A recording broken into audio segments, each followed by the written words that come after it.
Now, Dipti, you've led large teams. How would your team describe you as a leader? I think they would describe me as someone who is supportive, who's an enabler. I have always said I do nothing by myself. It is with the team that we are all able to deliver the care that we have or achieve the goals that we have. I feel like my job is really to support people to achieve their goals. And it's to remove barriers, it's to create enablers, it's to provide the supports, the resources.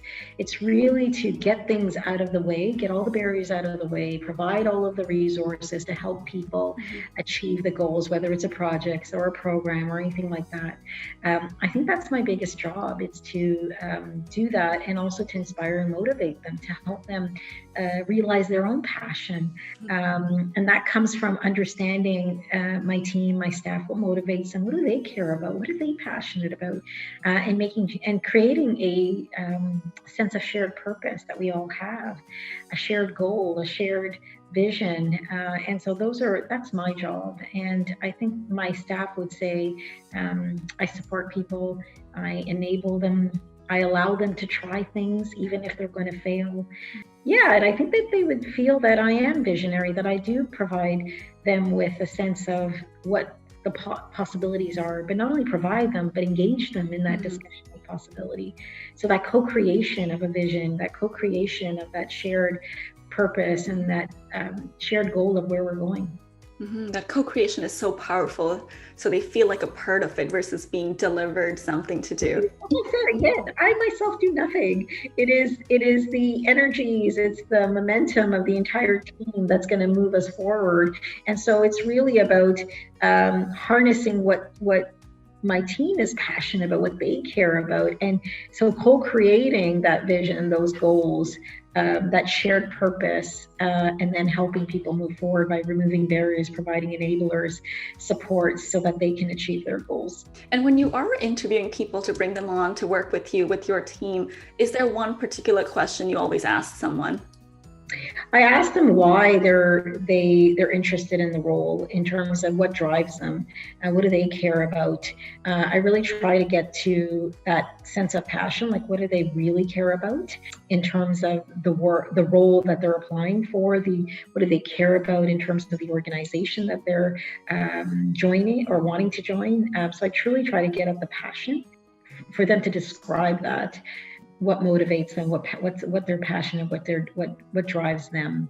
Because I always think it starts there, I really believe that it's about what people care about most that you want to learn about, and you want to make sure when you're hiring somebody that they will fit with the culture of the organization. They will care about what the organization is doing and focused on doing. And I think that's important for that individual to really be in a place where they feel they can make a difference, and for the organization to achieve their goals.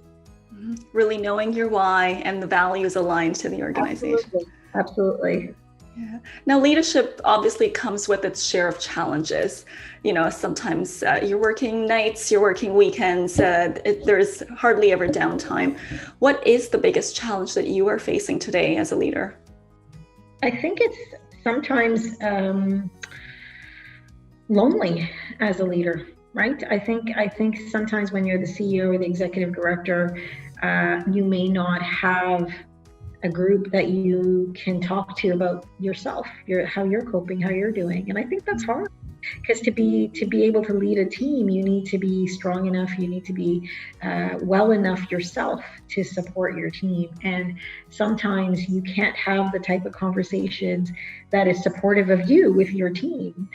So I think that's a challenge for many leaders. And I think what I've done certainly is build a network of executive directors from our hospice who, we connect, we call it sip and chat. We, even over Zoom, we've got our drink and, it's in the evening and we just chat about the challenges, about how we're feeling, especially during the pandemic. And it's been a really wonderful support. We can laugh, we can, vent, we also strategize about how we can support one another.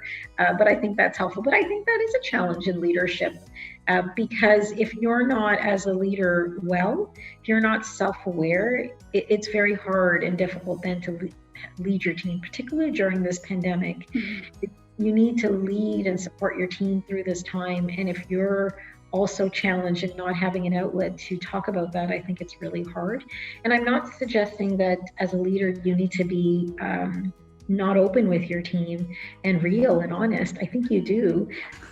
But I think you have to also recognize, yes, you should be honest. And yes, if you're feeling a certain way during the pandemic, and I said, you know what, during this particular wave, it's really hard, it's gloomy, I feel that way, but you have to set that aside. You have to say that, but then set that aside to then do the hard work of supporting your team through this, right?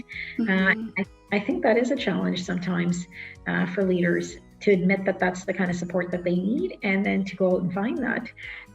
But I think it's really important. It's that oxygen mask analogy. If you don't take care of yourself, you really can't take care of your people.